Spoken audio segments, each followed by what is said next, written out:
I wasn't well for a long time. I literally felt like I had lost part of my soul, you know. And then with Yoshi, around having these sessions and around having this understanding, like it hurt, but I was okay. And he's here right now, always with me. He's literally now. And so once you can fully integrate that truth, and I've done so many sessions with animals that have passed now, it's undeniable to me at this point, which I know you have to have the real experiences yourself to be able to make it real for you. Right. But so for me, that's my really, really personal experience with it. And still, he comes in for all my sessions, and I help mentor people with Alex, and he's always my practice animal. And they actually, it was three of my girls. One of my questions was, what is Yoshi doing right now? Like, what's his job in spirit? And all three of them came back with like dead on exact same result, is that he's helping orchestrate like pets in spirit, make sure they land with the right person, that they have this soul contract, or, you know, who they're supposed to come back. You know, you have the animals, you've known them before, you know, you've done many lives before with them. My one other story is I had the most beautiful session with this family. It was a family of 4, and they had 2 smaller dogs, and one of their questions were, we want to know, like, do we have past lives with either any of the dogs? And it was the husband came up for one of the dogs, and it came up that he had had that same dog as a young boy in this same life, and they had a tragic ending. The man, it was a farming accident, and the man was he was doing machinery, and the dog, you know, lost a leg and had to transition. So he's held a lot of guilt around that. And his current dog had had a hard beginning of his life and was really untrusting to men, had been abused by a man. And so this man helped facilitate healing for this dog. So what all came forward was, it was this complete full circle moment of him realizing that he healed this dog he felt so much guilt for. So he was able to let go of all this guilt from this childhood dog, realizing that this dog came back and he was able to heal him now. So, you know, we come in and we learn things and repeating themes, and yeah, it's really beautiful to have the awareness of the story just keeps going and going and evolving. It's so beautiful and amazing, and I love that they were able to heal each other. And I think that's like my belief too, and what past lives are, and connecting and going forward with each other kind of through time, right? This is my husband's story, but we kind of did this together, so I'm sure he wouldn't mind me sharing it today. But we've done a couple of past life regressions together, my husband and I, and we did one. This one was maybe like a year or so ago. And what maybe a year or so, maybe even 2 years ago, who knows.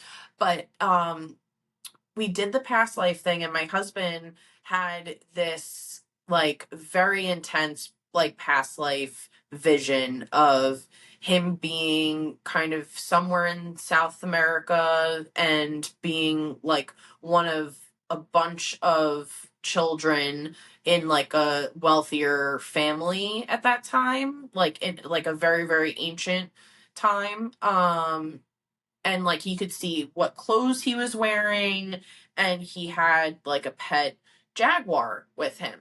And I remember him, when we came out of our experience, like the regression, he asked the facilitator, was like, can we like have like a guide that's currently with us right now? And she's like, oh yeah, absolutely. So he had the vision, like he connected that our dog Claire right now was that jaguar from a past life. And then when we looked at like we tried to, I totally forget what like time period this was, so forgive me, but we look like, he was like, I remember the clothes, and we looked up the type of clothes, and that was like and we're not experts in the historical past like that.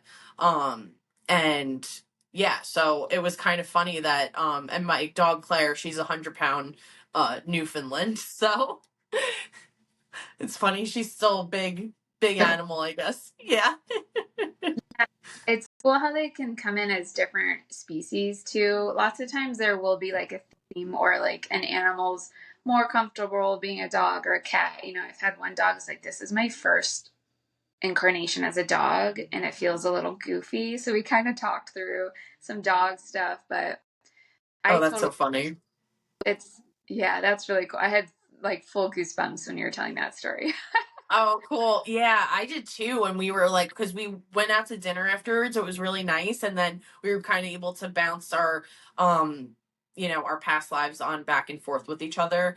I feel like sometimes it's hard for me for my past lives to always come through. Like, I do have a lot of connections. I feel like to ancient like societies, like always being kind of like barefoot, but I think it's hard to really like let go of my mind.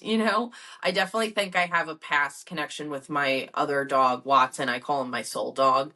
He's my 13-year-old mini Australian Shepherd. But I have this like vibe that he's actually my bunny from when I was younger, called Thumper, because I was able to hold them.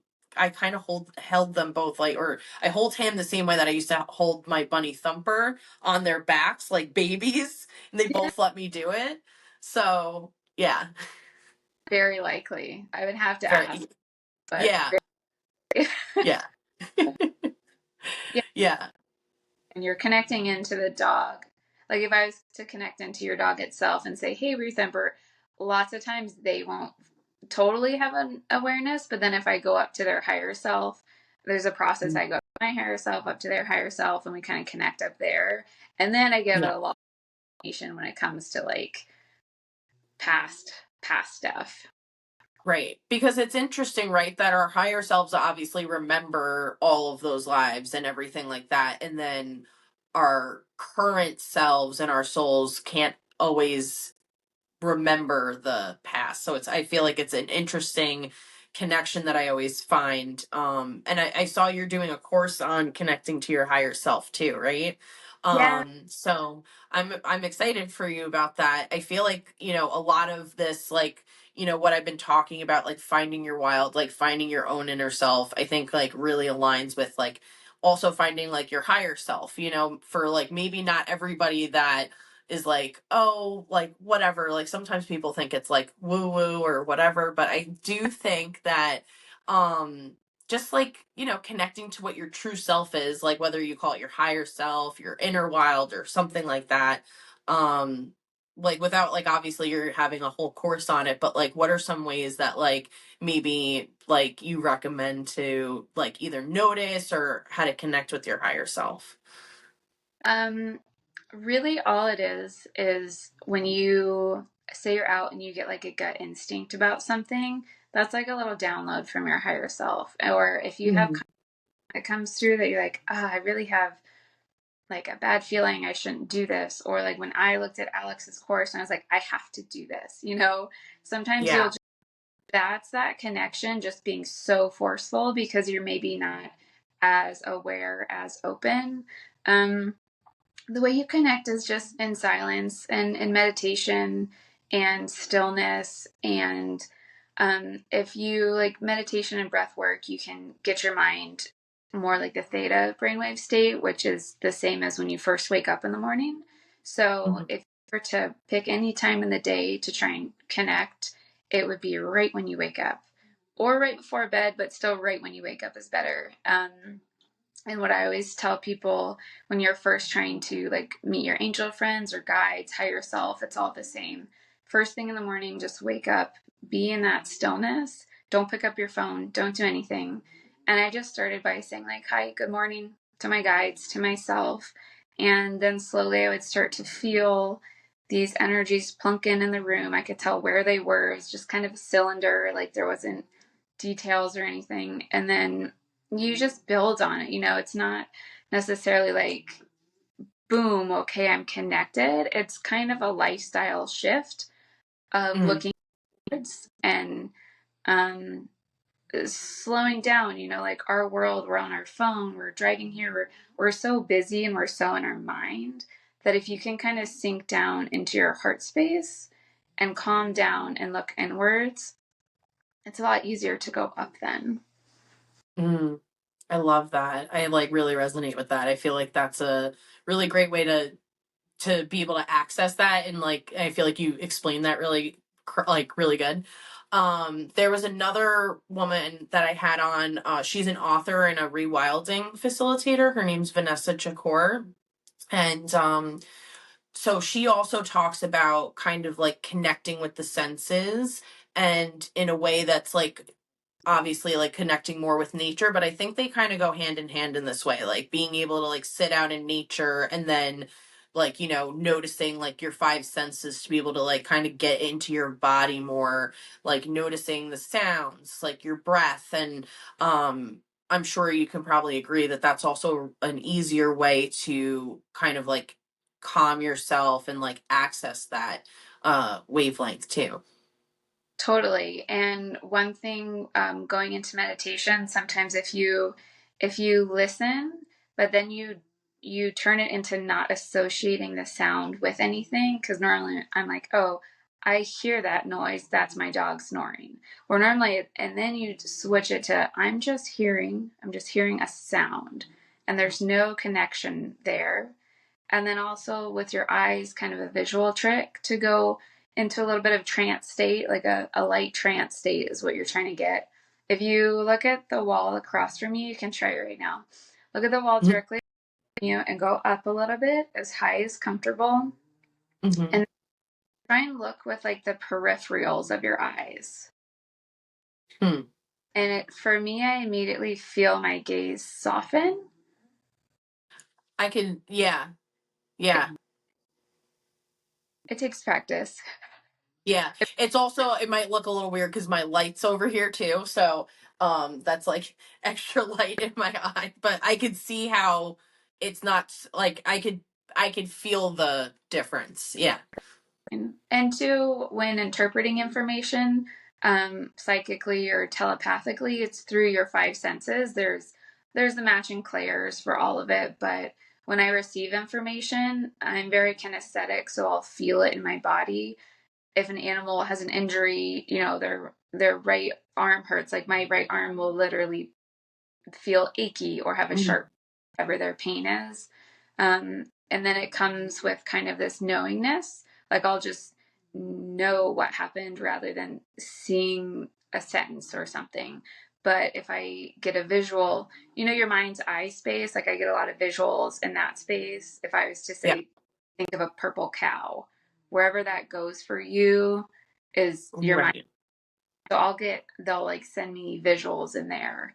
Um, some people are really auditory where they'll hear things. I hear things sometimes that'll be like a bird song or like wind chimes, but I don't hear like running sentences like some people do. Right. So we each have our own, five sense that's our strongest one. And if you really lean into that, then the other ones just kind of kick on. Mm. Yeah, because that's like another thing I find so fascinating too is like, and how to like kind of cut out like, because I feel like sometimes if I get like, I feel like I tend to get more clear visuals, like the mind's eye thing, or I'll get like the clear audience, like I'll like a phrase will just pop into my head and I'll be like, is that my thought or is that somebody like connecting with me? And then, I'll have to get like another sign or something else to like verify that, okay, that was the message. Got it. Yeah, it's tricky because it is such a like a fine line you're threading between what it feels like to have your own thought versus like having the thought come in. It's really like about trusting it because we can all do this. We all come into the world being able to do this. And my example always with telepathy, you're driving in your car and you're all of a sudden your friend pops in your mind so strongly, and then you get home and you like have a message from that friend and you're like, oh my gosh, what a coincidence. But not really, they energetically pinged at you, Right. it up. Yeah, that kind of reminds me of like how they did the study of like dogs knowing that their humans are coming home too. And like they're so far away. It's like there's no possible way they can hear them, you know? Um I mean, don't quote me on that, but on the scientific study at least. But they know when you're coming home. Like my husband will be home, he'll have no idea when I'm actually like pulling up, and the dogs will be already ready for me. They just have that knowing, that connection to us. They know when we're coming home. They're the masters. Even to like one of my dogs, or Yoshi, who I was talking about, who passed. Yeah. Think about going for a walk, he would immediately.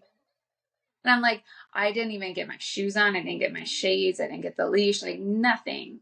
All I had Right. to get, and he'd be raring to go. So there's Yeah. those obvious signs along the way. Our society just kind of discredits it, or it's woo woo or whatever. But we're all doing it. Exactly. Yeah. But you know what? Like for people that do think it's like, woo woo or whatever, is there are some things that like you just can't explain. Like there's some things about energy that I think we have not fully discovered yet. And like feeling and energy and intuition and how all of those things play such a huge role in our inner selves too. Yeah, we come in a lot more in tune with it. Like kids, you think about kids who are prodigies and they remember how to do all these amazing things. Well, they're just remembering past life stuff. Or, there's Yeah. that one kid who remembered where his plane crashed. I can't remember all the details. One kid knew, I remember that one. Yeah. and it was like all these historical things that you could verify that he would have no way of knowing. It's like he remembered. Yeah.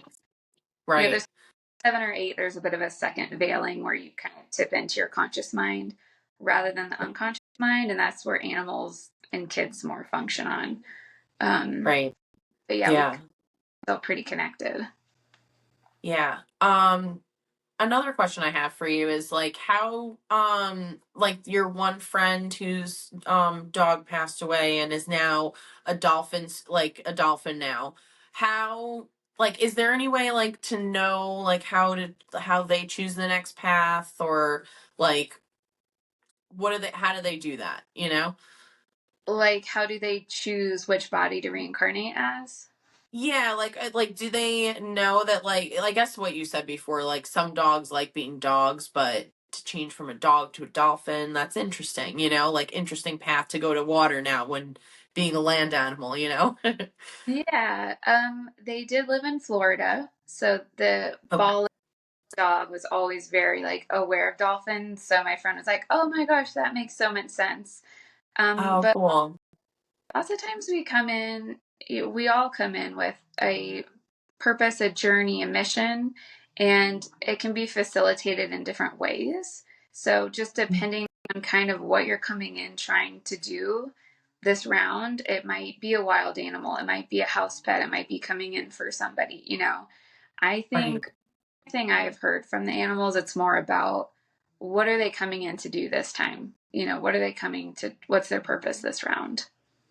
Yeah. Is that similar to us as humans? Like can we choose to be animals if we wanted to too? Yeah. Mm. Yeah. Yeah. Cool. We It's can, like yeah. there, Sorry. the animal that I hear is horses. Horses, almost all, I'm not going to say almost all, there are a lot of horses that have been humans. Oh, I feel like that makes so much sense. Like they're so intelligent. Oh, hi, buddy.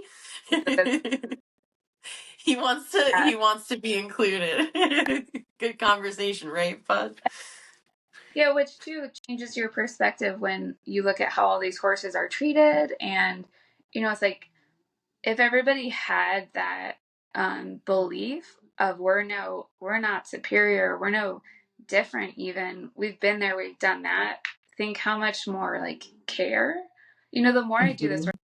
and the type like, oh, I can't kill the spider, kill the fly, but now I'm like worried about the weed I'm pulling out of the garden. It just kind of keeps going and going. The Right. Yeah. and like connection to all of it.